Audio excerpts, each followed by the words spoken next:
Hey, I'm so sorry. I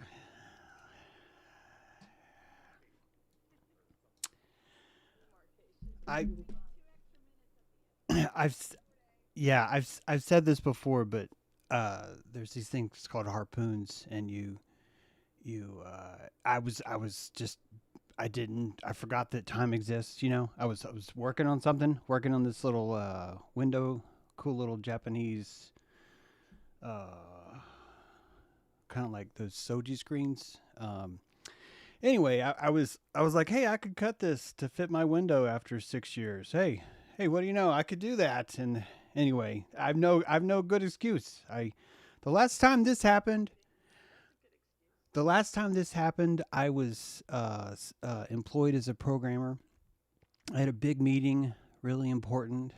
We were driving somewhere. I told my client, hey, I'm traveling, but I really want I really want this job. I'll be home, but can I go to this, briefing? I'll be on the road. And they were like, sure. And I was like, okay. And I was like, okay. I actually, we just finished the dragon at the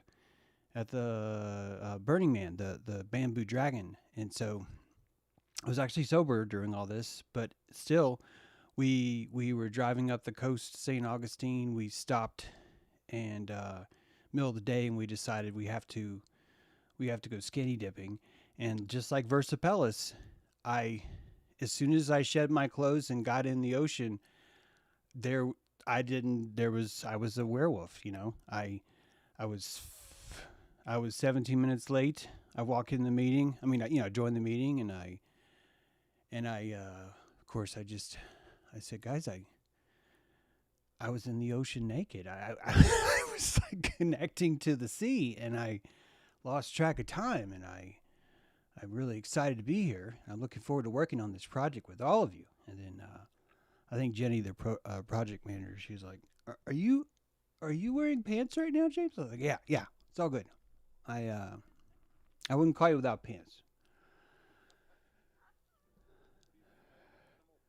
That's right. So yeah, yeah, longer introduction than normal. This is a horrible introduction, but welcome to the show. It's Turtle Island Report, Saturday, February 7th, 2026. So much is going on. We don't have to talk about politics, but I do want to point out just one little tiny thing, if you don't mind. It's kind of interesting when you're like Maxwell. I'm talking about Ghislaine's father, Maxwell, the former media mogul from UK, sort of like the Breitbart of England, like 20 years before Breitbart, and known Mossad agent. And I was hearing some of these emails today, and somebody was congratulating Epstein. They're like, "Oh wow, looks like Trump won. I bet you weren't expecting that. That's a big surprise." And it really dawned on me. I actually kind of this is kind of good news because it dawned on me that wow, they they had shit on Clinton and they had shit on Trump, and those were the candidates because it's like, look, how many of them do you have skull fucking kids in an underground satanic base? And probably the answer is like seven. I'll be honest, it's probably like seven. But out of those seven, right, like two made it to the final round, and they were both candidates. I mean, I never realized Clinton and Trump never ran, against each other, but his wife did, and anyway, so that's kind of interesting.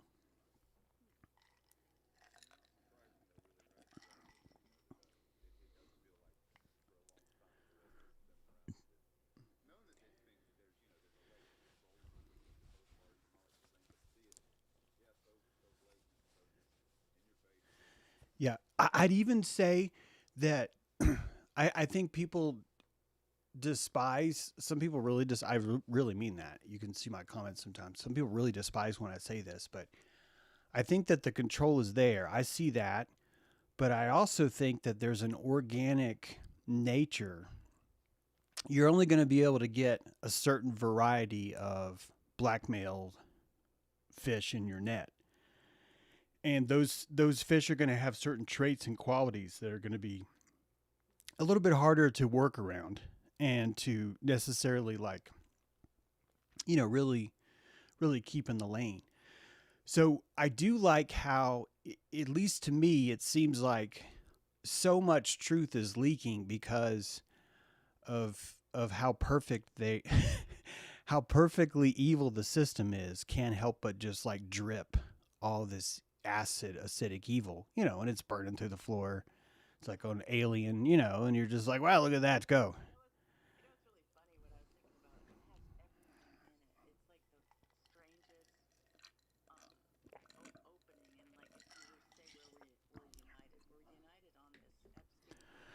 You're right.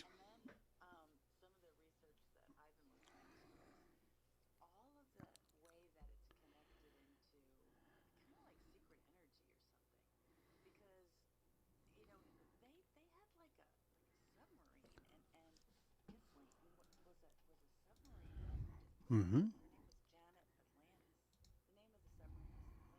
Mm.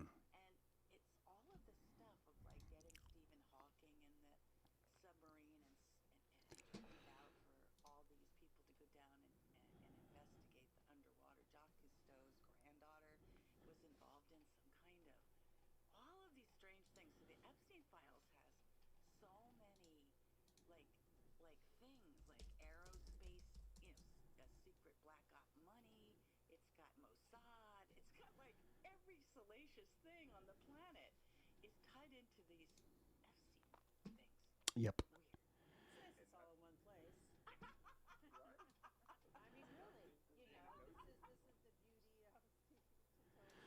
Okay. Hey, man, guy. Maria Farmer's version of the Garden of Earthly Delights online, you'll pretty much see all of the players in different ways and versions. She has two that I love. She has that one, and she did one other piece. It's got like Elon Musk and Ghislaine in the submarine. That's what made me think of it. It's called the Set Tiles. The Set Tiles. Okay. It's just like you can't make it up. Like Well, that you were just talking about that, Renee. Like you can't make up what's going on with the calendar. that's one thing. Like James, when you're mentioning it's organic, that's what I think. It's like if anyone were sitting behind a desk trying to write this, you couldn't freaking do it. Like No, hell at no. best, it's like you're Yeah. trying to read the signs on the wall, but it's like Or you you can't write it. could you could do it, but you're gonna notice a lot of mistakes, right?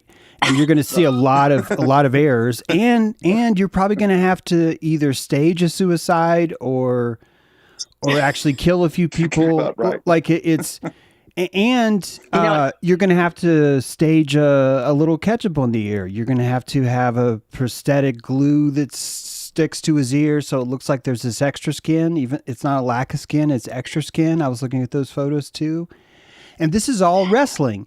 This is all.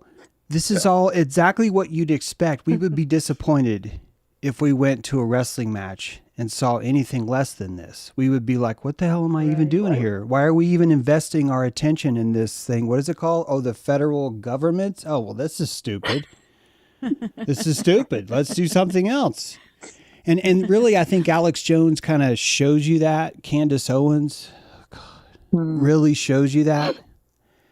Because it's not that I'm mad at Candace Owens. I wish I could be. I really do, because it'd be so much easier. But instead, I'm more mad at everyone who listens. Everyone who's like, hey, Alex Jones was right about a lot of things. And then I just go through the punch list.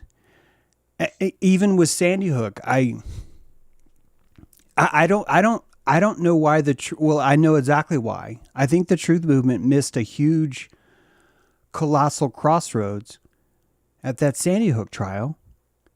And that crossroads was, we finally have an opportunity for our day in court. We finally have a public opportunity to plead our case as to why this thing was a hoax.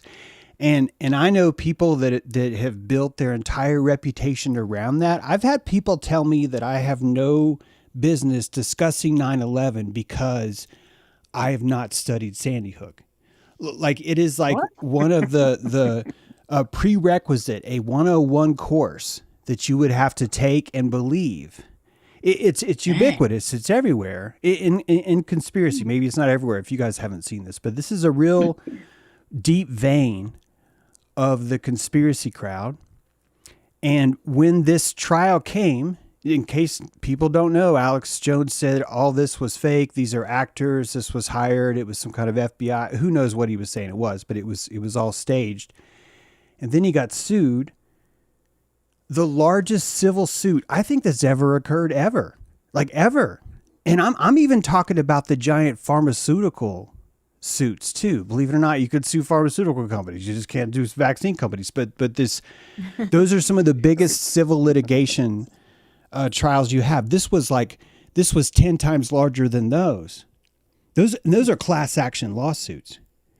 And if there was ever an opportunity for the paradigm of we're not being told the truth and we have to believe everything they say, no better ring, no better arena was made except for that trial. That trial had everything, and it was like tumbleweeds.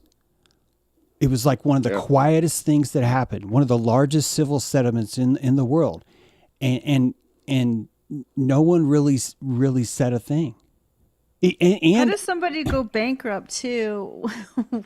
Bankrupt and they owe $1 billion, but they can just keep on rolling with the highest level production. Yeah, it's beyond me. Yeah, I was getting ready to say that same thing. Oh, you were? Sorry. No. I meant that the other way. I don't want to do all the talking. I just exactly.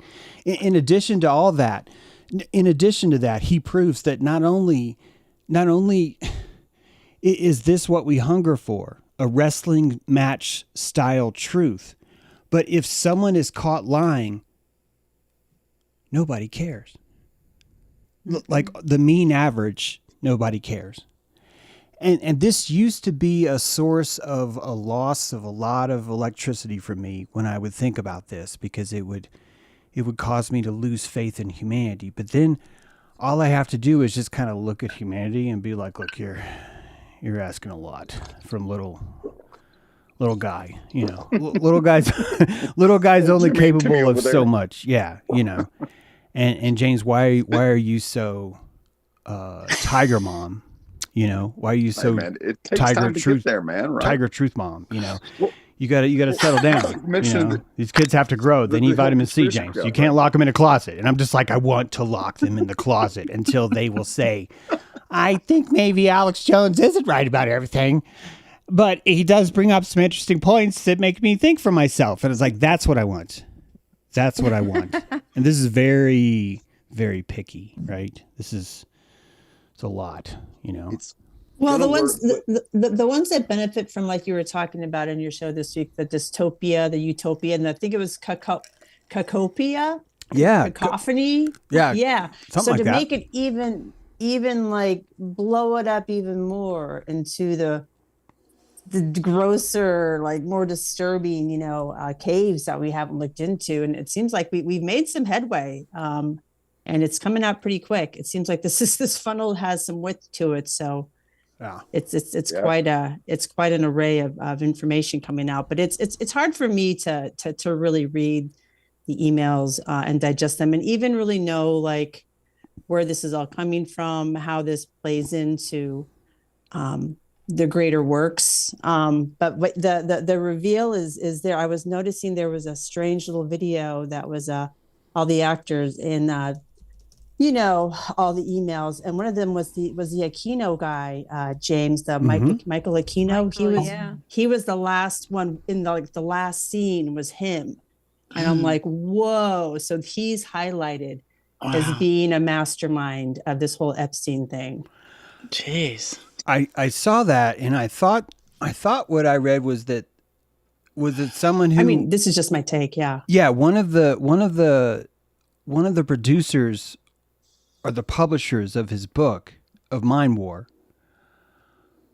was connected to Epstein. Does that sound right? I don't know. I think it was just more that he was, a Satanist, but I think he said he was in Egypt Egyptology. He was, he worshipped, or that was his North Star. Yeah, Well, he was his Setian. cosmology. Yeah, he was Sethian or Setian. Oh, like he right, was, Setian. he Yeah, had a Yep. religious basically the religion of Egypt. It's basically Christianity. I mean, don't go telling people that, they'll get freaked out. But it's like it's basically, he's like old school Dendara Christianity. But I saw something briefly come across the keynote at Epstein. I was instantly like, okay, I got to see what this connection is. And unless I'm just quoting it wrong, I think the connection is that the publisher of Mind War is connected to Epstein in some way. And And like, wasn't it TPUSA as well? Yeah, that's what it is. Thank you, Carmen. Yeah. The publisher of Mind War worked for TPUSA, or was like one of the founding members of TP. It's something really big. He's on the board. They're all connected. It's all connected. Thank you. Yeah. Hey, you guys, I can keep hearing you. It really is the World Wrestling Federation. Yes, it's all connected. When you talk about the depth of the mind war, just to go back to a minute when you talk about the conspiracy crowd, James, because like, to get to that point, just with like in terms of politics, right? And you first entered the conspiracy crowd, it's like, that's just it. It's that first move of saying, oh, I think outside, or I'll consider outside the box. I'm not stuck in that paradigm.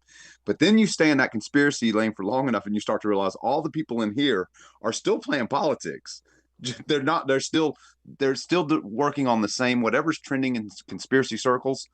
Everybody picks it up and runs with it. And then the problem is they revert back to this, or just human nature, right? It's like revert back into, but I can't be wrong this time. And so there's a stagnation that happens in the conspiracy side. And I kind of have recently, and I know we say this a lot, but meeting you guys and just having other people that are seeing the same thing and you not feel schizophrenic helps get yourself in that space. You talk about seeing a lot of like begrudging movement, even in the whole conspiracy circle, with folks who, like you say, James, need to sit in the dang closet and sit there with their Alex Jones tapes. But almost like finally it's kind of like the cognitive dissonance even in that crowd's reaching such a level where I do see more of it finally breaking up.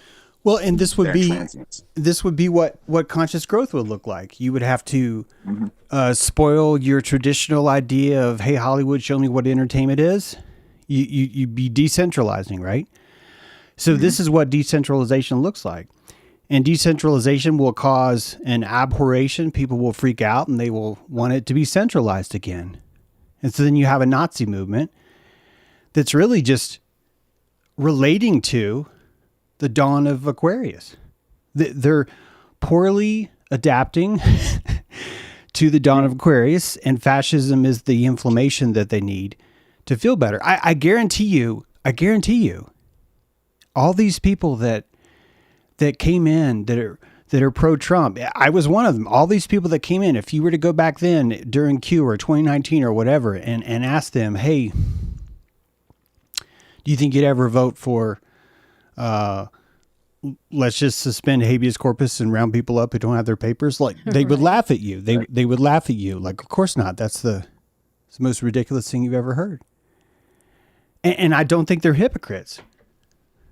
I think that the more that you start to digest your own reality, this is what I mean by I'm always talking about the terror of it. I think we misunderstand the terror of that. and when you see something as comical as Trump, I think that's Gaia winking. I think that's Gaia going like, it's okay, it's okay, it's okay. See, look how retarded they are. Right, look how retarded they. Exactly, just like Building 7. Exactly like Building 7. These little clues, and not everyone's meant to catch them. And we try and share them with our friends because we want them to save calories, but we also know they're not going to be able to get that sometimes. You know that. You're like, they're not going to be able to go for that. I tried to talk about Marx this week, Karl Marx. I thought you did a great job. And the comment, the one guy he just fucking lost his shit, He just could not imagine. That was a lot of mind. It was, you open people's minds because I don't believe history is written correctly. And people forget where people's consciousness is when it's being spun. Yeah. So you triggered a part in his brain that just couldn't aperture open. Yeah. Yeah. And actually Hopefully history he's listening. History is being written. history is being written correctly, but it's also restoring the inflammation that we have about it, you know? So it's like, that's really what the history is our reaction to it. And this is such the verb of man. And it really is why we're here, you know? Like well, you know, when you defragged how many people died, and it was like the religion of 2 fingers up or 3 fingers up with, you know, with this traditional Russian Orthodox Catholic. Yeah. It was like, you know, it was only in the 1400s they had this Borgia person. If you go into that the Catholic religion of Borgia, and the nepotism, and the only thing they didn't do is child sacrifice, really. Yeah. Are you sure? Well, they might have. They might have, but it was all out in the open in the Catholic Church. Yeah. 1400s. Black Mass. Yeah. Well, you're torquing belief, you know? So you've already guarding a sacred rock that a bunch of people have humped on, you know? You built your entire church around that. So yeah, you're going to constantly be needing, where is the pious vein? How do I tap into the pious vein of what civilization needs? I don't mind us saying the Catholic Church controls the world, but honestly, the world controls the Catholic Church, if you think about it. Yes, right. Yes. Both ways, yeah. You know, and the Pope went to Cuba around the time of that whole thing with you know, with the finding of, you know, the Atlantean city off the coast of Cuba. It was very interesting. It's all tied to the Catholic Church, the Epstein stuff too. It's all connected. Think how the church is just trying to manage the psyche of that, because like when you talk about the however many killed in whatever battle, under whatever banner, under whatever system, think about it. Half the people who would defend America with the gun or whatever like that, right? Do they really fully know what capitalism really is, or do they just know, oh, capitalism? And so the same with they believe capitalism is democracy. And my point being, it's freedom, Brad. It's freedom. You better take off your hat. You better take off your hat, Brad, and come back inside again, because you're talking about my country. Now you go ahead, but you better tread softly, because I got a big stick over here. Read me. Tread softly. I got a big fire and I burn big sticks for breakfast. You know, the thing is, if somebody wants to get that mad and is riled up, fired up enough to kill somebody, it really, that's back to the church. And whether you want to say the controllers control, it's like all you're really doing is harnessing what's already in people, right? Oh, totally. Yeah. Yeah. I mean, it's that angst. When we go back to look at history, right? And the fact that here's another thing that I've learned from being around you, James, is the fact that the idea that you know, we like to think that history is encoded this way or it's written wrongly, but just like what you're doing with Gilgamesh right now, it's kind of like for the person to go back and dig into it and actually re-understand what it's telling you. Yeah. And that's just kind of mind-blowing to me. Yeah, yeah. That was really great. Yeah, it's really great when you can get your mind blown. Yeah. Yeah, it'll always do that, you know. In 20 years, it'll have more. Mm-hmm. You know, That's the beauty of these archetypes. You look at them from different vantage points, vistas, but one of those vistas is your digestive level, you know? And so, yeah, you can look at the same thing. You can look at you know, that whole Oedipus complex thing, I think is something that a lot of people are living. When I look at narcissism a lot, when I'm talking about like when you're flipping through social media and a lot of people are in pain about narcissistic abuse, and when I flip through that, the mythology is so beautiful. It's such a beautiful teacher. At first you hate the narcissist because he's hanging out in front of a pond looking at himself. And then you're like, yeah, looking at yourself is stupid. I hate that. I would never be caught looking at myself. And that's like 12 hertz, right? You're reading that story at 12 hertz and you're getting what you need out of 12 hertz. But then if you turn it up to 33 hertz, you start to look at, whoa. So this dude is known for his reflection, looking at himself, which means a narcissist, that's his Greek name, Narcissus. He actually could be someone who's like super empathic, who's like super, super like sensitive about all of his facial expressions, all the systems that he's sending out. it could be someone that is obsessing over how sensitive they are or how they come across to others. So that's like exact same story, but now you're looking at it like 17 hertz. Well, we do take it for granted that we can see what we look like. On the regular. Do I sound better, James? Is my microphone better? You sound great. Yeah. Okay. That was me, by the way. Yeah, I was the one that was having. Yeah, you guys were great. I better figure this out. And then It was I came all back me. like, Pranking you, Renee. We got pranked. I got punked. I got pranked. But No, you sound great. I work in front of a mirror. Like, you have no idea how much time I spend in front of a mirror. So it's kind of been my life to talk to people through a mirror. Oh, yeah. Wow, right? And therefore seeing myself in conversation. So I'm just, my goodness. Oh, that's but fascinating. Hera, all that hair and all that tending to the hair. And you could only work on their how we aura tended to each other. Oh my God, you can only work on their aura through their reflection, Renee. That's amazing. Right. That is amazing. Wow. That is so cool. I was thinking about that level of selfies and this level of I was defragging, do unto others as you'd have them do unto you. But if you don't do unto yourself first, so wouldn't narcissist be a good thing to go in and see yourself? Yeah, exactly, Lori. The fact that and then it's like you have this inner narcissist that's shaming you all the time because, whatever it says, these horrible things about yourself, telling yourself things because it wasn't okay to be a narcissist. Well, and I don't know. It just seems weird when you think about it. This is what's don't so people amazing. Always tell you to go look at yourself in the mirror, right? When they want you to reconsider. This mythology. I love me so much. It's a ladder, is what it is. This is why all this mythology are ladders, because then you learn to hate the narcissist, and you're like, hey, I'm a victim too, and you learn that you're an empath, and you learn you've been wounded by someone, and you've learned that you can dehumanize them in a label. And if you've learned to dehumanize someone, you just learned how to build a boundary. It is sloppy as shit, but you just learned how to hold a border for the first time. And the only way you could hold the borders, you had to cheat and you had to dehumanize them. So you had to call them evil.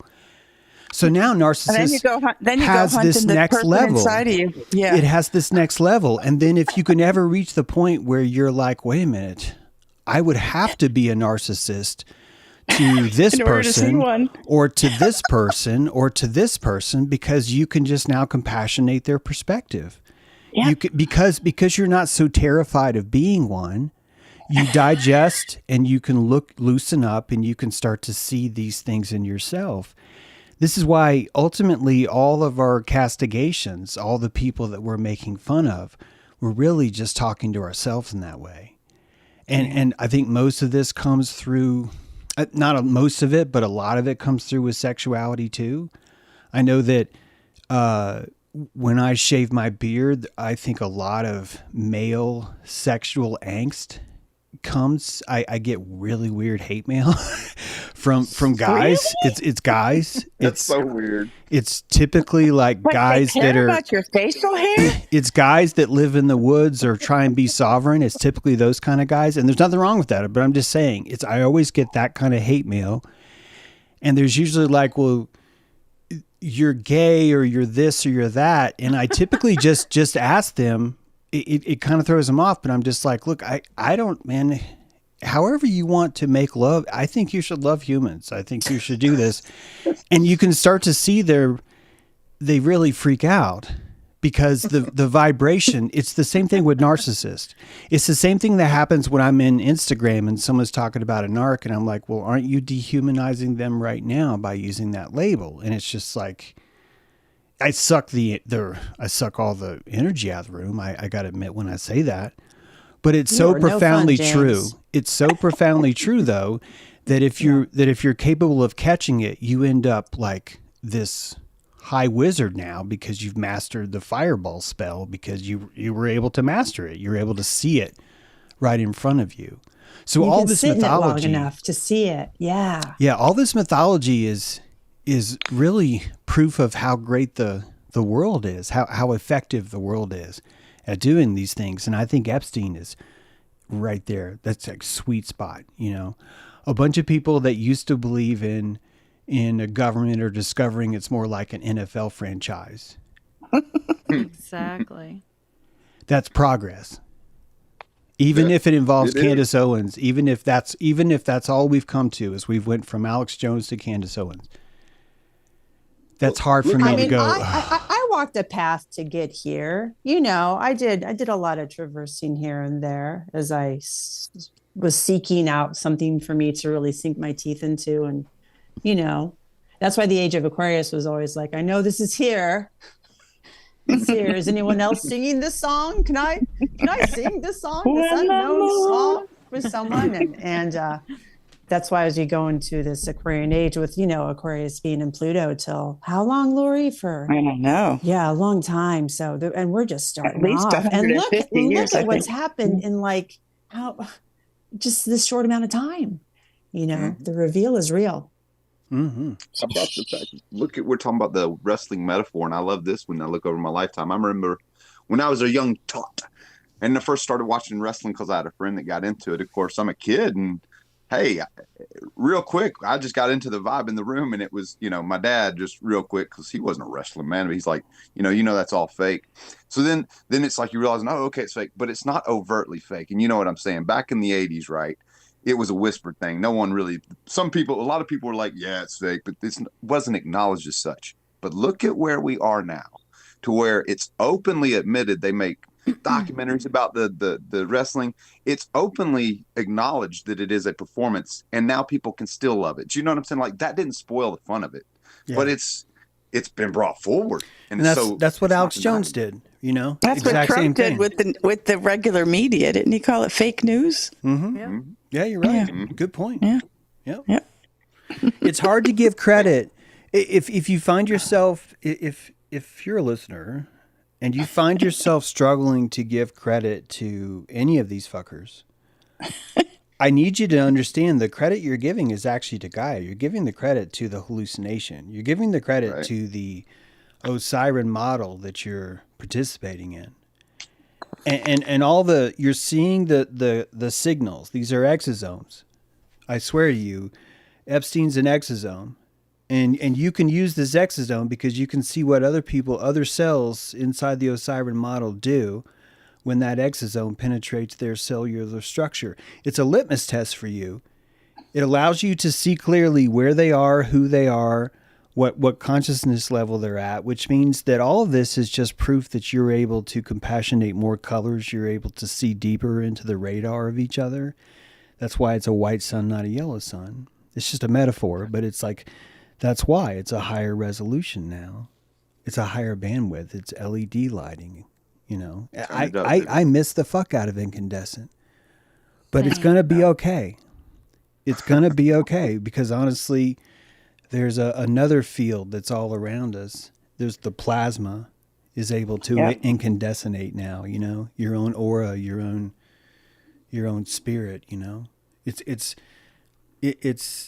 not just going to be okay. It's a really healthy system, and it's doing exactly what it needs to do.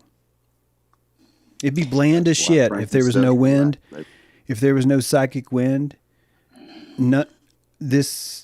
Nobody would be growing. Nobody would be mad. Nobody would be reaching for stories you've never possibly imagined anyone could believe. You wouldn't see someone like Musk, oh my God, now he's going to build 1.5 trillion space AIs. So he can, it's just it's so completely... Now, did I see that X is that France just raided his X offices and have a court case against him? I think I just saw. Yeah, that too. Yeah, and I don't think how much money Tesla trades for is way more than Subaru. So he has to, and SpaceX isn't publicly traded, so he's going to have to roll SpaceX out to be publicly traded and roll them all in together to do this, whatever this space stuff that he's going to do, because it's he's a very interesting enigma. Well, he always says he always does what he says he's going to do. And there's but he's like a private NASA. He's a private NASA. I mean, we haven't had a space agency. It turned into a Musk, which sounds like a rat or something. muskrats or something. Muskrat love. Yeah, the richest That's guy in the pretty world funny. Muskrat. posted that people say money buys happiness, but they don't know how wrong they are, or something like that. And then it's revealed that on Christmas morning, like at dawn, he's like emailing Epstein, saying, Right. "Can I please come diddle some kids as soon as my kids go home? Can I? Oh my gosh. I want to come So and gross. do that. I on Christmas morning. This is the richest man in the world, the one that's told Yeah. the world, I'm going to save you all by taking you to Mars. And this is the Alex Jones, Candace Owens. This is what I'm telling you, where you really I have to work on my compassion, because I'm expecting way too much out of people. If people are buying this, they Yeah. are so far away from me agree, telling 'cause- them about the true meaning of the Confederacy, or who the fuck Uncle Sam was, or what the Wow. Aztec Mexica. I mean, you know what I mean? It's just like so beyond. Or just Turtle Island, for that matter. yeah. It's I'll give it's Elon impossible. That's show you one what people are at. Elon's Go ahead, one thing that he's really good at is being a hype man. Other than that, Of course. he didn't come through with the robo taxis. He didn't come through with the Hyperloop. He didn't come through with the Solar City. We aren't in Mars. They said Mars 2024. I mean, he's not come through with anything. Oh, nothing. There's no Exactly. roadster. There's no Hyperloop. There's no no semi. tunnel. Wasn't even a flamethrower. It literally wasn't even a flamethrower. It was a lighter. There was no genius there either. Wait a second. Doesn't he have one of those big diggers? Why don't they put like Yeah, like he one of never those made that. magnet- No, he like told a you. magnet? He told you he was going to make one. He never actually got around to making that either. Oh my I god. didn't know that. I No, thought he did didn't. That one What? thing. He didn't have to, because no one required him. I'm not trying to scold you guys, Oh, right. but no one required him because he's not selling products. He's not selling truth. He's selling belief. He's a usury And magician. this He is is a yeah, this usury is why magician. the hype is real, but it's even more than that. This is a technology. This is a theocracy he's preaching. And Technology of belief, say you? this has been a giant industry for years. Werner von Braun, Yeah. wrote this book, and Book it's with if he his wrote name it, in it. if he wrote it in such a way, he passed in the introduction. Hey, I tried to write this serious. It says this in the introduction. Hey, I tried to write this serious just so it'd be more interesting, because it's a lot of science. So all this is, I'm making this up. This is all bullshit, but I just use a lot of science stuff because I think it's fun. And then people are just like, I'm not. Who the fuck reads the introduction? They're just like, fuck the I was gonna say, introduction. nobody read it. Why the fuck? I'm not going to read that. Wait a second. Isn't Elon's name in that book? Yes, And Yeah. Trump too. And Trump too. I don't know about Trump. Is that right? I think so. I believe it. Yeah, I didn't know that. Wow. I don't know. I'm just going. That's so strange. Yeah. I'm echoing the fact. This is why I always have to read a book for myself if it's inflammatory in some way, or someone's using it, sort of thing. It's like I've Yeah. always got to go back I've and got read a it copy myself. because of that. Yeah, I kept hearing all the Von Braun stuff, and I was like, I got to get this book. And same for Mind War. And when you really look at him, that's why I don't mean to defend him, but I really, really have a hard time believing Aquino was like doing anything nefarious with Right? with I Epstein. know. Because when you read that book, this dude's like, we can kill less people. And you can imagine him trying to preach that to the army and then be like, why are you putting this up here as like, this is something that we're like, look, that's not our goal. Well, it's okay. almost I like get he's it a that you're threat. like, we can collect more coupon points if we, all band together and use the same card when we buy Pentagon hammers. And people are like, yeah, we're not doing that, dude. It's like that. So, Well, it's an interesting wink. You know what I mean? oh yeah. It's an interesting twink look at. Like, Well, okay, people who haven't looked into them, and like I took it to mean that Mind War itself was the template that TPS USA was using to build their empire. And that sounds that's how you do it. That's how you That do sounds it. sexy, doesn't it? And there's a lot of color. Especially There's a lot of conspiratorial color mind. theory in Mind War. A lot of color theory where there's certain hidden colors, and then there are other tertiarily implied colors. And when you flash two colors next to each other, it invokes an emotional response right before certain words are said. This is all Are you serious? Yeah, this is all That Aquino's makes work. sense. Yeah. I'm guessing is that tied to the red and blue lights of like a Yes. cop car real quick? Yeah, same thing. Wow. So your brain, your the way that we determine color is pretty rudimentary equipment, but it's all software driven. If you think about it, your brain's interpreting it, and it turns out that there's certain colors that cannot be read simultaneously, and when you flash those colors at the same time, you end up creating a strobe effect in the brain signal. It's not able to settle. This is actually what happens in Parkinson's, what happens in schizophrenia, what happens in strombolism. The eyes start to tremble. The trembling allows you to not be as deeply in reality. So you end up entering into an illusory latent state if you show certain color pairs together. And one of those color pairs is the exact hue, the exact Pantone of the Ukrainian flag. That yellow and blue are those, that's one of those sets. Red and green, same thing. And the idea, Christmas? yes, Christmas colors invoke a sense of fantasy. Wow. If you consider that you are sort of disassociating more when you see that. And this is, if not exactly this in Aquino's book, it's more of a rudimentary introduction to how opsins work in his book. And he's more describing and this was cutting edge because this book's pretty old. He was describing the emotional tone that colors convey. And he mixed that with that.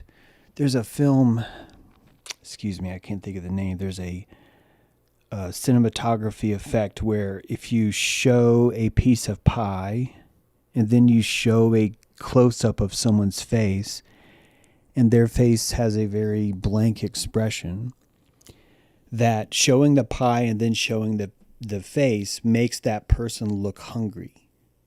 And Aquino was doing this same work but on a color level. He had different formulas that he felt were more conducive to mind control as long as they were followed with certain cues. And those cues were not just necessarily linguistic, although linguistics is a huge, colossal part of it. In fact, it's most of it. But even the intonation and the poetic delivery.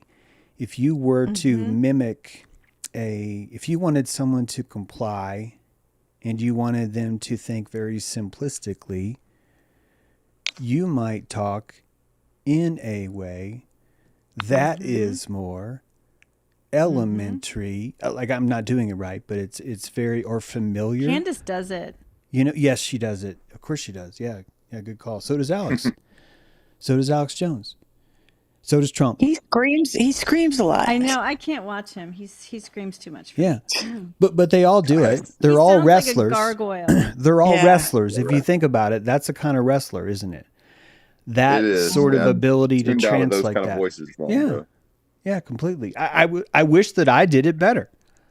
I try and deliver something that's entertaining, and there's just so many things to think about. I'm always afterthought. I'm always like, oh, you were Well, too glad close you're to not the trying to camera. mind control people. Yeah. I If you disagree. really do listen to Candace, it's like, I was friends with Charlie. I was do-do-do-do. Yeah. It do-do-do-do-do. Like, she literally always delivers with that rhyme. Yeah. Yeah. Wow. And I All your actually, presentation back in. I think that, Lori, I've been through the gamut on here. I think that I'm supposed to mind control people. And I think that what I'm supposed to deliver is a posture that others don't have. I do think I'm supposed to sell that posture. I do think that I'm No, supposed I to. I don't disagree that what you have is really, but I wouldn't want to take it in as like Right. not having part of my mind being able to decide whether I want to or not. Mm-hmm. Well, Lori, I will say this about James, because James, the way you deliver your natural voice is hugely entertaining to some of us. I know it's like, maybe not at the huge crowd at that level, but I will also say this though. I do think you're onto something as far as the fact that I think it's within your capability, if you wanted to sort of deliver what you're delivering into minds that maybe don't enjoy your personality quite in the level like the way we do, but folks who aren't quite there yet, who find it challenging because you, the way your energy works is that you don't, very much so in terms of what they're doing is you're trying to sort of sell an image, but you challenge, right? You're the way you challenge. It's like I see you challenge yourself, your own thoughts, and that's how you challenge others. But that's really big and key, I think, is that when you're any of the material you're dealing with, is it's always, it's not complacent. It's like if there's holes in it, we're gonna find it. You know what I mean? And that's so huge to me, man. Well, but again, I love I love the way you deliver it. I think it's entertaining as hell. But I was thinking about during Epstein, if I was really more committed to being better at this, I think that I would have been all over the Epstein files and looking, like actively looking for things and referencing my old work, because I've done a lot of work about Bannon and what he's done, and just like showing people, hey, I said this and I said that and I said this, and all my work on DPA, I think, is like if I was more, I wish I was more motivated in that way. I was just going to say, you're probably not interested. Your field is It's elsewhere. not that I'm not interested. It's that every time I come back, Carmen, it's like when I see you on X, I'm always disappointed by everything else. And it's like, I always throw the app away because it's like, I want to like people. And when I see the appetite, when I see what it takes, when I see what's on the menu and what people want to hear, and when I think about it, when I saw that there's a picture of Epstein's hatch and it's showing you the water underneath, and like the stories you could tell about that, and that's where they drown kids is the story, or that's where the submarine like pops up. Like that's both are ways for Atlantis. The hunting for like secret. There's all kinds of stuff that's happening that's beyond the child stuff. Yeah. Well, it has everything. It. It has everything because Lawrence Krauss was there. You've got Noam Chomsky there. You got fucking Hitchens there. You've got, honestly, some of the dudes that I was always suspect about were fucking there. It's if anything, I've been like, it's amazing how every single person that I was like, that dude's a fucking piece of shit right there, and boom, he shows up on the island. I'm like, yeah, of course you were there. Right. And I always had a quiet disdain for Noam Chomsky. I always kept my mouth shut because I'm a writer, and you don't fucking talk shit about Noam Chomsky. But when that finally came out, I was just a personal, quiet cheesecake victory for me because I was got just my like, hall pass. Yeah, it's like fucktard. I knew it. That's even if it's all true. But these are archetypes, and I'm allowed to play with them because they're thrown up on the stage with me. You know, I was thinking today, it's like blew me away the most was what? the one that I think I sent it to you, James, about the testosterone level on Epstein. And it made so much sense to me because when you think about the people who choose to inbreed, you know, to keep their iniquity in force or whatever their reasons are, and then you go, okay, if you inbreed, you probably are going to get to a point where you can't breed, right?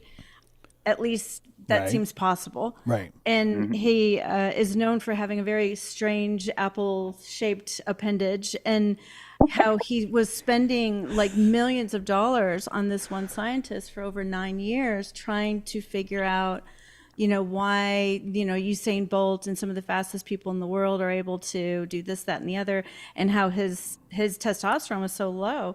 And it just makes you wonder if that's not part of the whole AI, putting it all together and kind of like, okay, the only way we're going to continue to stay here as a force is if we become immortal. Yeah. Mm-hmm. I don't know. It had me. The only reason I sent it to you because you'd been doing so much stuff on the hermaphrodites, and I thought, wow, maybe they're becoming hermaphrodites. I don't know. And you right now, I'm pretty sure. Oh, what was her name? It's not Katy Perry. Maybe it was Katy Perry. Somebody Oh no, it was Imbruglia. I don't know. It's this. Doesn't matter. Tiny Dancer. I did a video about her. I'm sorry, I'm having trouble. I Moving know. I'm on. trying to think of it too. She cloned Ballerina? herself. Yeah, that's the video, Ballerina. But that's not her song. That was the But anyway, it's not Britney Spears, but it's this. It's sort of the new replacement. Christina Aguilera. It's not Christina Aguilera, but I do appreciate it. She's from England. What did you She's say? super skinny. Not Ariana Grande. Yeah, Ariana Grande. Yeah, Thank you. Ariana Grande. Yeah. I'm pretty sure that she selfed herself, and Yeah. I'm pretty sure she did. Yeah, so she probably took as close to the thigh, the thickest part of her that they could find. Pull a fresh cell out of there. Not much, right? Take I was the gonna say. yeah. Take a booty cell. Open up that nucleus, pull out that DNA, reconstitute that DNA inside of another nucleus, inside of a surrogate, and now that surrogate in vitro could be installed back inside her, Ariana, or could completely be put inside a surrogate, but the surrogate's DNA is not inside that egg. That DNA is all her. It is 1,000% her. The only thing So what different does the is baby carrier. do? I don't know. She's not telling us. Yeah. Wow. I think you said that Emma Watson was doing that too, James. Maybe it was Emma Watson. I think you're thinking about Emma. I mean, it could be. Hey, Hermione. You're right. Yeah. It was Hermione. It was Hermione. Thank you. Yeah. Yeah, it's Good job, Hermione. Renee. Yeah. came through. Fiat Sorry, we're self. talking That's what shade she on you, did. Ariana. Yeah, she pointed that wand at herself and said, "I Hey. duplicatus meus." So, yeah. So this is inevitable, and that's why you've got a chimera. You've got a dude on a chimera, like saving the world from a bunch of other chimera. Like this is like our oldest, one of our oldest mythologies. And so, of course, that's where we're heading. It would be, look at what we're doing, not just with CRISPR. Look at how we can, it's not even artificially inseminate. Look at how we can inseminate now. Look at how we can fertilize now. I don't mind us calling it artificial. I don't mind us having all the moral jeerings and, because I think it's important to discuss what's evil and what's not. Like that's a vital part of it. But on top of all those discussions, you have American medicine. And then you have like what people are really doing, like what they're really doing, not just in Mexico. And they have been doing forever. Yeah, and Argentina doesn't even have laws against this. It's not even a law against it. And so you have free range opportunities. This is why I wrote a book about Africa, because I'm like, why the fuck would you not start a clone farm in Africa, James? Like seriously, the land's cheap. No one's asking you shit. It's pretty. And you can do stuff. You can raise dog boys, whatever you want to do. This is the place to do it. You'd want to do it here. So why are we pretending that this stuff's not happening? It's been a while. I should do this stream again, but I've got these quotes from all these. Most of them are WHO guys, and the WHO scientists are saying, anyone who tells you that a human being can be cloned is a fool. They have no idea what they're talking about. It's absolutely impossible. And then you've got Crestview Industries. We cloned 8 horses. They're playing in the polo match, and they fucking won.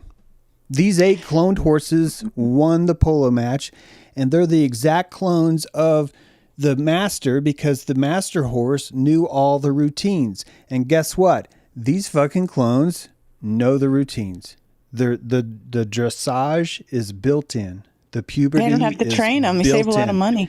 Yeah, all of their fears, all of their energetics, and there's a word. I used to know this word, but there's a really sexy Italian word for the it's not romance. Forgive me, but because it's Italian, for the romance between the rider and the horse, for that mind meld, that connection. But there's like a certain word for it. But like.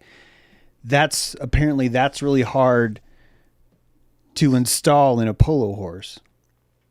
And it's so hard to install that professional polo teams, they're not doing this because it's cool. They're literally cloning these horses because they see the advantage of having these things pre-built in, pre-installed from the factory. Wow. Yeah. So you've juxtaposed that with, on one side, this is impossible. No one's doing this. On the other side, Hermione and cloned horses There's are a whole doing industry. this stuff. But Barbara how do they define Streisand did it? it with her dog. Barbara Streisand did it with her dog. How do they define it though? Like, what makes it actually not a surrogate? Is it because it's just one horse? There's no two horses involved? So Do you see what I'm asking? Right. you would develop the zygote, or you would develop the zygote in the lab. You would inseminate the cell. So it would be male and female?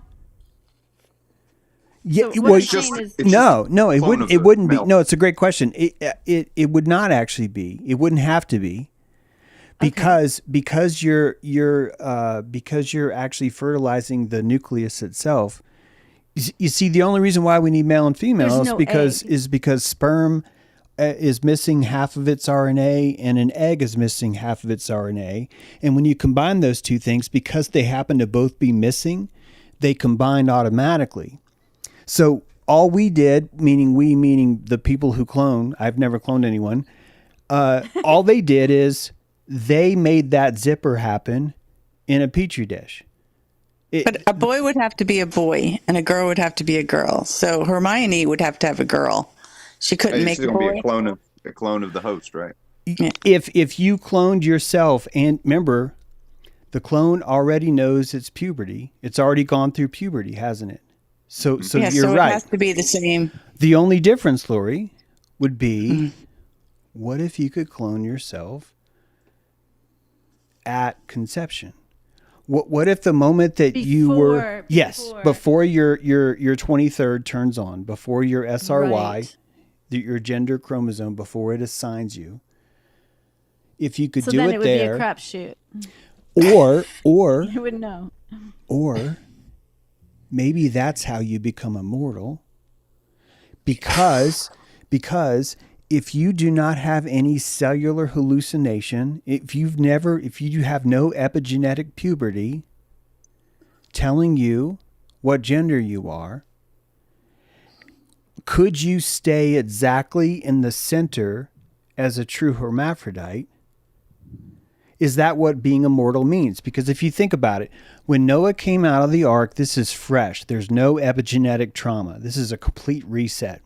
This fucker has no melanin in him, right? That's why Noah's born with albino skin. Nothing has happened to him. The reason why nothing has happened to him is also the reason why he doesn't even have a gender yet. He hasn't even had the world give him enough weather for him to even decide, it's cold outside, I'm going to grow a dick. Or it's cold outside, I'm going to not grow a dick. And all the cellular pleomorphism that we have is something that we learned because we started to install ourselves in the land. The land tells us what's needed right now.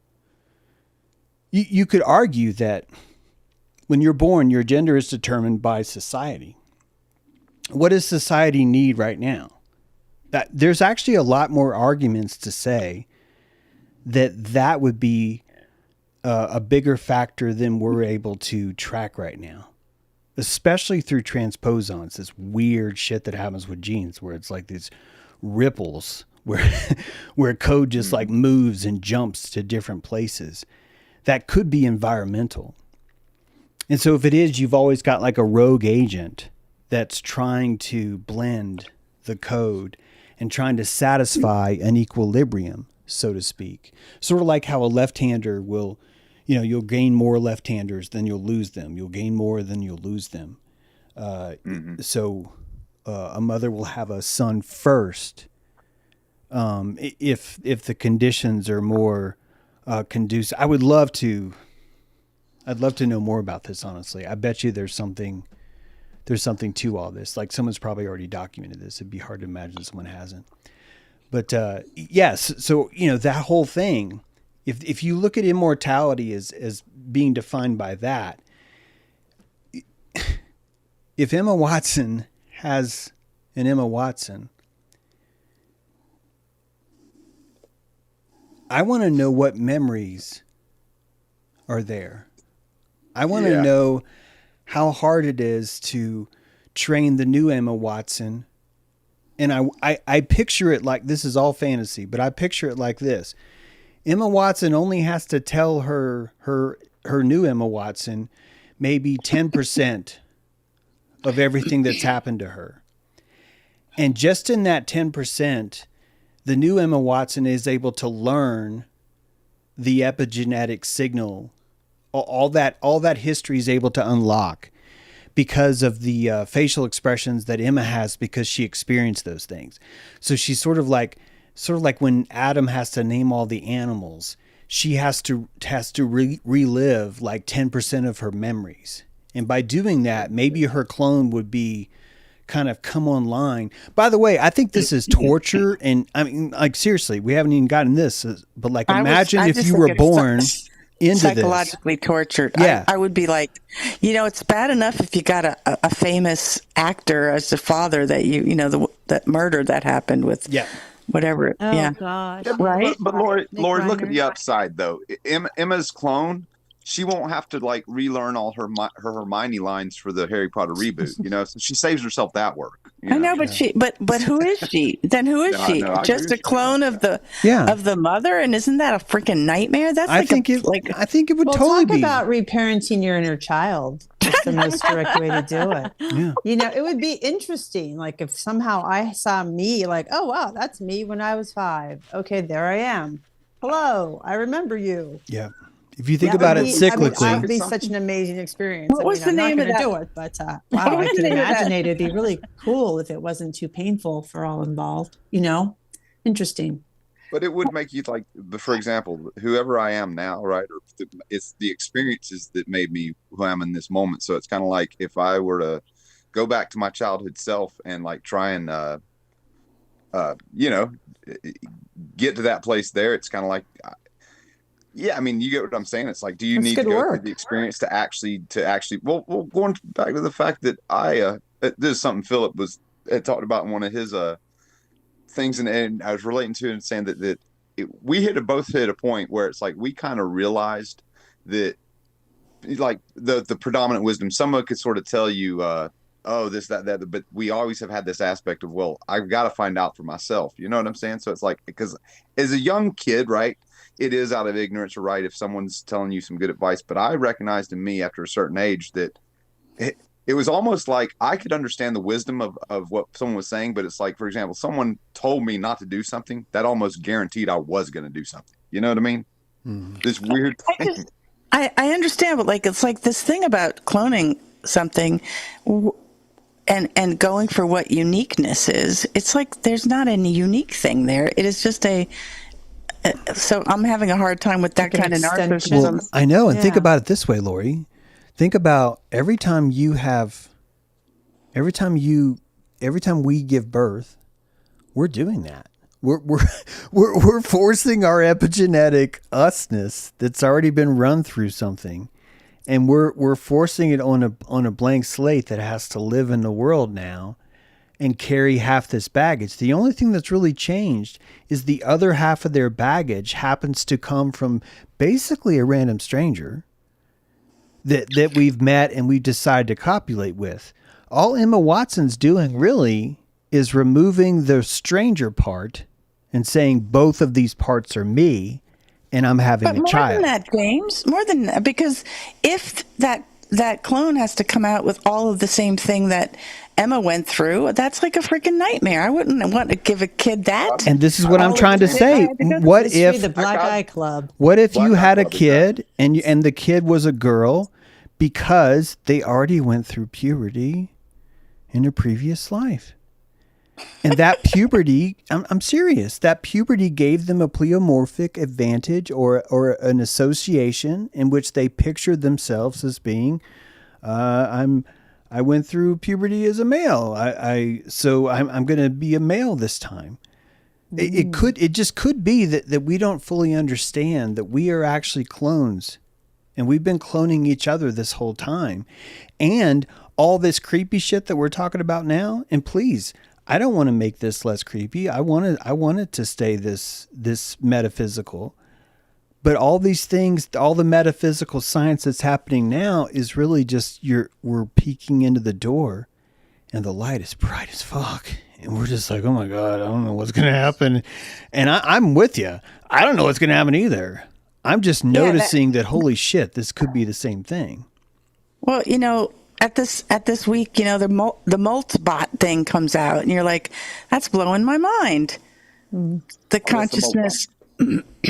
James can talk about it way better than I can, but it blew my mind about like the cloning, and now this is it a large language model or is it something else now? Yeah, it's an LLM. It's an LLM that has access to a terminal. So it basically, you give it like I think it only runs on Mac, by the way, for right now. But I think maybe runs a Raspberry Pi too. But you can give it your entire only fruit-based products, though. Right? Yeah, basically, no bananas. A molt's like a lobster. Yeah, because agents. They're agents that are artificial. Well, large language models that are agents that don't need anybody to tell them what to do. Well, they actually do need someone to tell them what to do. It's just a lot of it's hype, to be honest, the way it's described, because Claude is an LLM. Yeah. And the LLM has just been trained on LLMs, really. And so the LLM is delivering agents that can do things, but it's really just doing anything the LLM could do. So we're answering the question a clone of clones will do already, right? But the only thing that's different, giving them a prompt. Well, that prompt is actually just called a task list, or a destiny, and you would basically assign them. So for example, I have a bird feeder cam, and if I was better at it, I would train Claudebot to, hey, every day I want you to, at golden hour, I want you to record a little movie of the bird cam and make that movie ready for the show, so I can play it during the show, like during an intermission or something. Like if I really have my shit together, but if I wouldn't sit around and smoke pot going, it'd be cool as if I did this, James, and that'd be awesome. Like, yeah, I could go over there right now and do it. It's like, yep, you totally could. It's not gonna happen, but fuck, man, this is good. We are getting shit done. So it's like it's don't get me wrong, it's very enthusiastic. It's really cool stuff, but autonomous, it's not quite there. AGI is, I think, what we think AI is really what I think AGI is supposed to be: artificial general intelligence. Yeah. One thing that Claude does is, because it has its own terminal, it's allowed to run and just constantly flex its destiny in whatever ways it deems fit. And ultimately, you're only going to be able to run Claudebot if you're given the dude who wrote it like $200 a month. Like if you want to run it full time, that's what it costs. So it's not even really you. You're really just tapping into an LLM that's been capitalized and marketed really well. There's a dude that Musk is really mad at because he keeps saying, hey, Musk is full of shit and here's why. And he's the former robotics dude for Boston Dynamics or something like that. These dudes know what the fuck they're doing. And Boston Dynamics doesn't usually like brag about shit, but he's been explaining that all the cool shit that you're seeing is definitely cool shit, but this is all canned animations that are just playing on a flat basketball court. Like, in order for us to get to this next level is where this AGI comes in. The generalized intelligence is almost the antithesis of the LLM. The LLM would be a vital part of this thing, but the AGI is something that, honestly, I don't think that until we start to tap into the molecular computers of the environment itself, this is something I talk about a lot.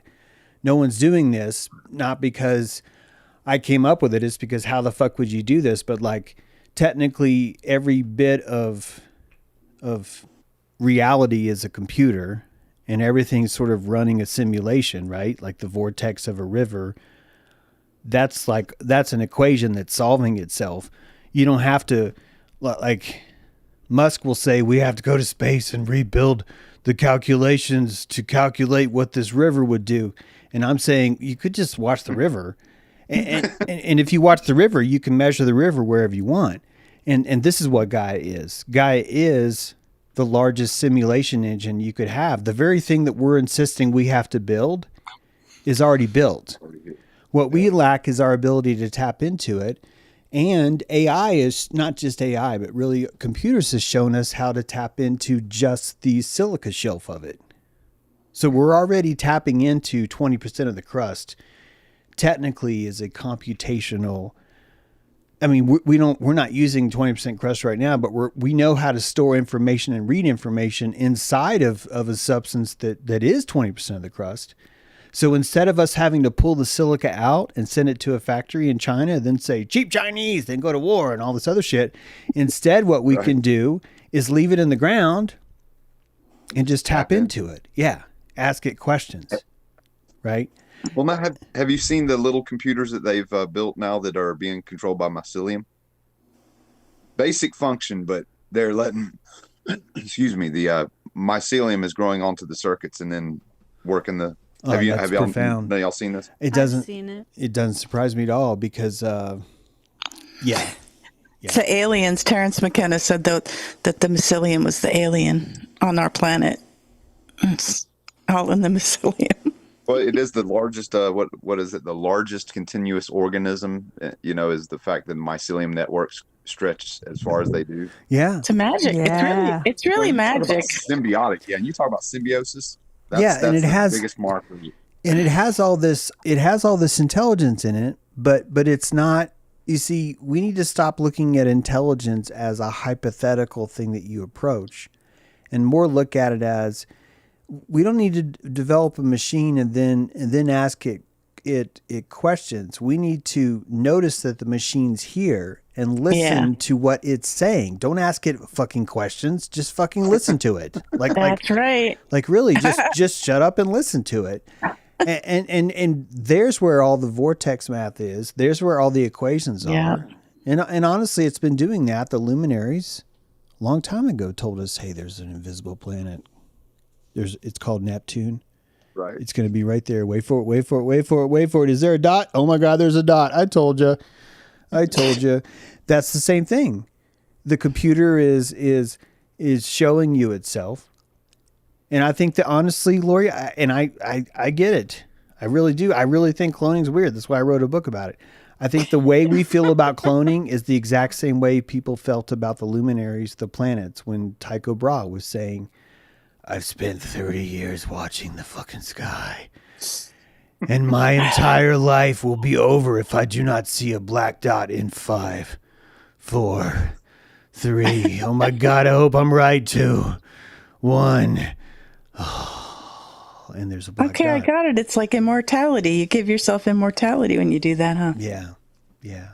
Well, and to go back to a tenet that we like to say around here a lot, though, that the more we relax and trust Gaia, the less that any of these things, artificial or like even the term artificial, I don't know how you can get too far wrapped up into that if you really are tapping into Gaia and trusting Gaia and to think that, it's she's running, it's fine.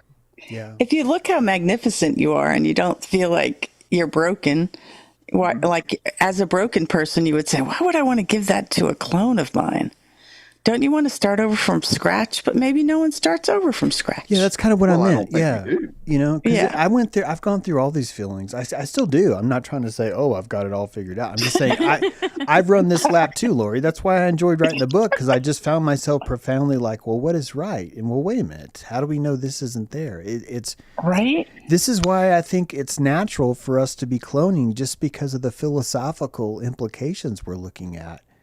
Just by even thinking about it, just by it being a fantasy, even in a book, is enough to where you start to digest who the fuck you are, and you would only be able to do that using the mythology, right? It doesn't have to be true, but the mythology of Hermione cloning herself is really all we need.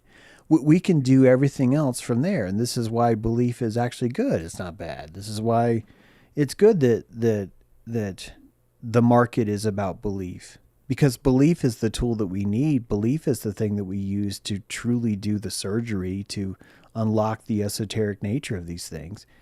It's all fantasy work, you know? Yeah, totally. Well, we can feel what's right because of what we left to find. There you go. You know, I think that's kind of the left-handed path, because within all these things we're talking about, there's so many clues that have been left for us to find. So that's where I see the left and the right balance out. That's right. So you have to leave something to find it. It's very mercurial too, where you go to school and you learn everything, and you said, I know this, and I know this, and I know this, and I know this, and you never say no. You just say you know, I know this. And then the left-hand path comes, and it depends on what you left behind.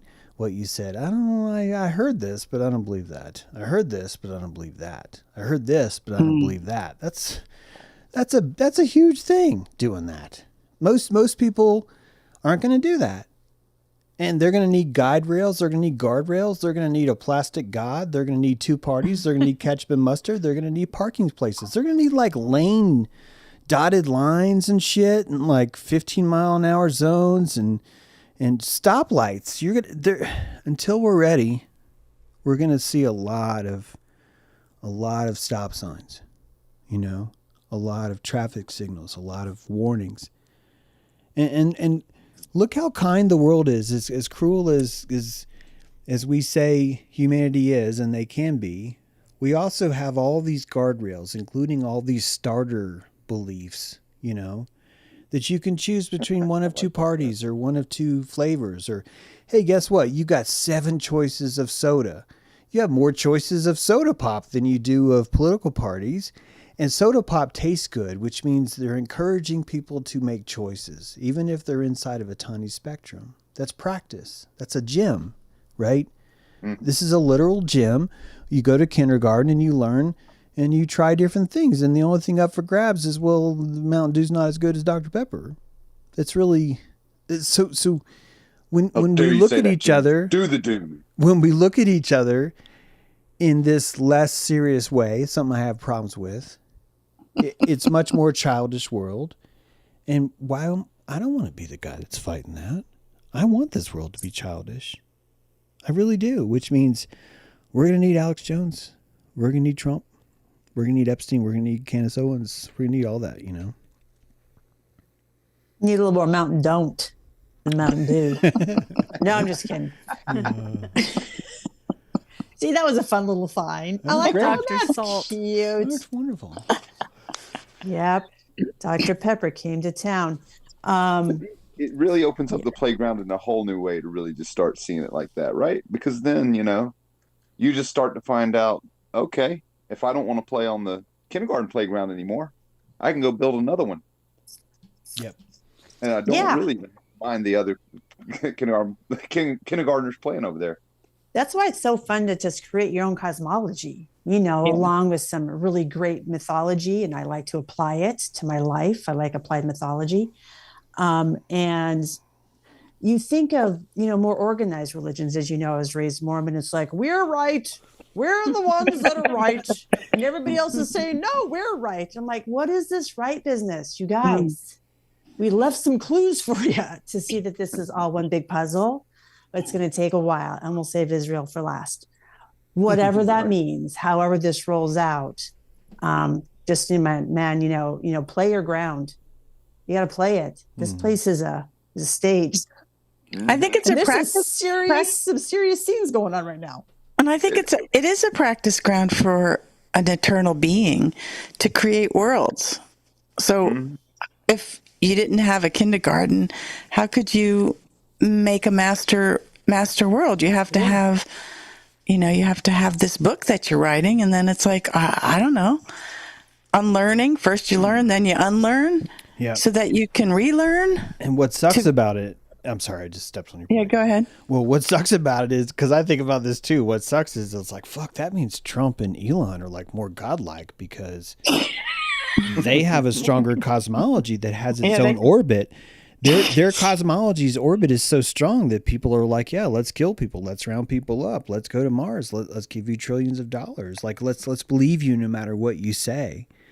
Now, don't get me wrong, I don't want that, but I do feel like hypocritically, I'm like, James, you believe this realm is for this, yet you're saying that your enemies are these people. What's wrong? And these are the quiet thoughts I have that I don't even live stream because I don't like, people are going to fucking like, what the hell are you talking about? But it's, how can you not think about these things? Yeah, if all of this is built off belief, why isn't Musk considered my hero? Why am I not looking up to him? And honestly, I think that's why I get mad at him, because I'm mad because I'm realizing I don't want it to be that way. I don't want to lie, and I have to change my relationship. This is part of why I said earlier, I do think I'm supposed to mind control, because I'm supposed to be an entertainer. I'm not supposed to be a truth teller. Oh, okay. And if I put myself to captivate the mind, not to like control it. Well, I think like, that to captivate the mind is to control it. I think you're just trying to be polite. Captive.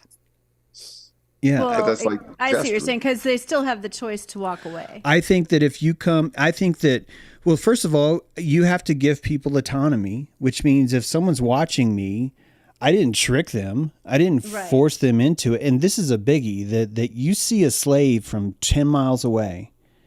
If you watch their language, if you watch what their language is, they will instantly say who has the power and who doesn't. And it typically gives them away. So if someone gives me their witness, they've come into my church. They literally are saying, I'm interested in your belief structure. What is your cosmology? I may want to hang out here in this church. I may want to have a service here. Right. And I hate to admit it, but if you really want to understand what that is, that literally is called worship. That is the act of giving witness and beholding to something that you consider the center of gravity. You can call it God if you want, but I'm saying if you look at what the energy is, all of us are in a witness church, and we find each other by relating to each other. I think the one thing that I lack that Elon and Trump have is that they have a sucking chest wound of like acceptance, more Elon. He's never fulfilled. And that lack of fulfillment is the very engine that causes him to lie as desperately as he does. I don't have that. So I don't have that sucking chest wound that I would need to succeed in that same way. Alex Jones has that sucking chest wound. I guarantee it. Well, can I go and interject this? Yeah. Because I see it kind of on the sides of the spectrum, because like the kindergarten cosmology, for example, like you were referencing, which I thought was sort of another sort of brilliant way of understanding this place, but saying that it's actually the hyena that was driving this. You know what I'm saying? It's the mob mentality is more driving the reality than we might think. But that the fact that the cosmology of the kindergarten, right?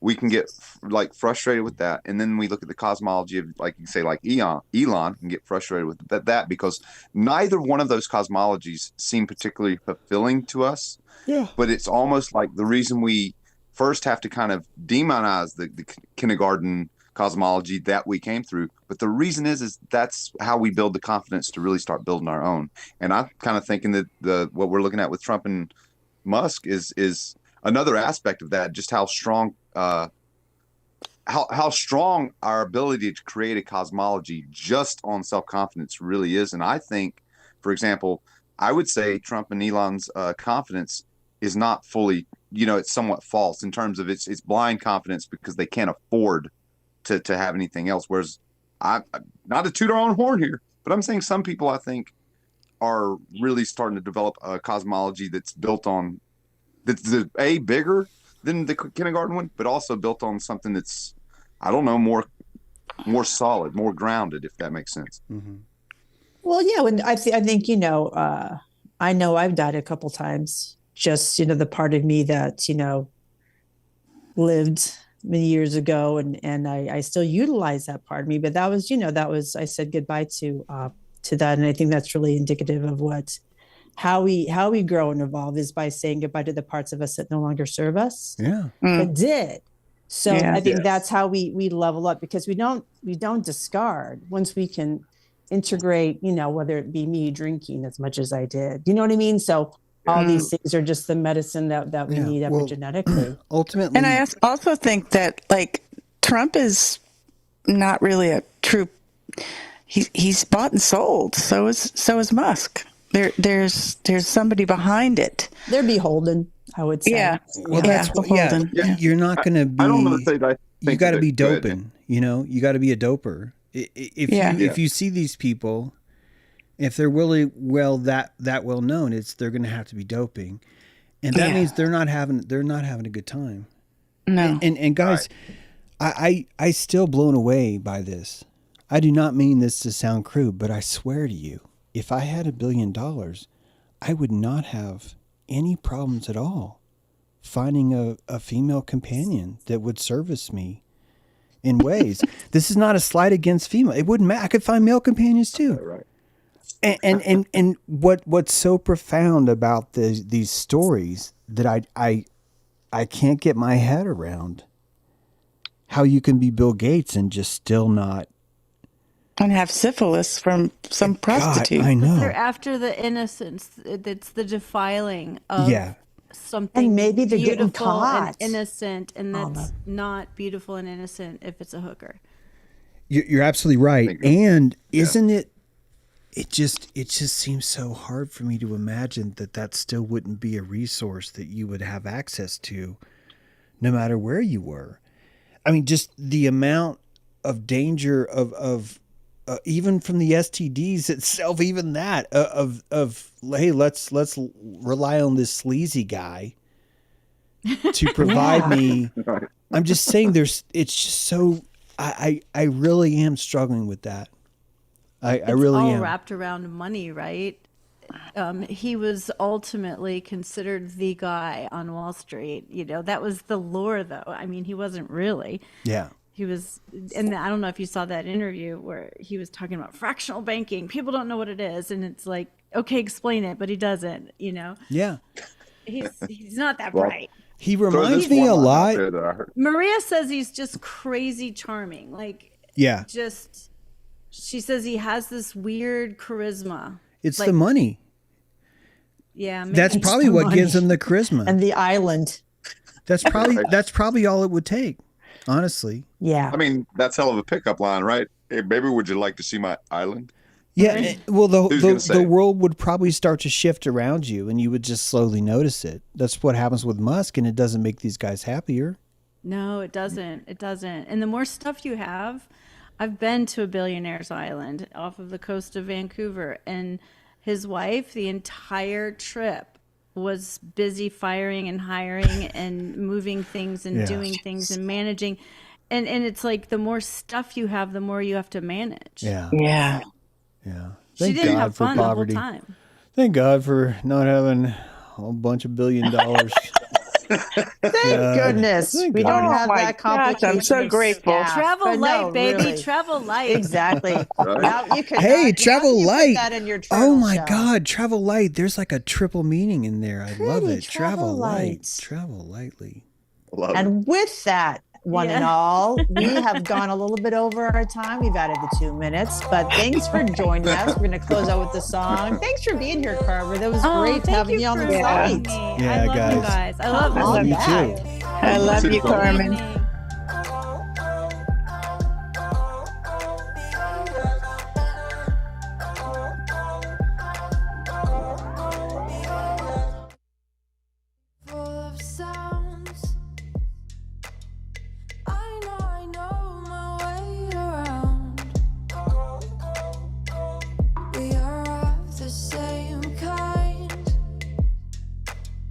Endangered species hard to find.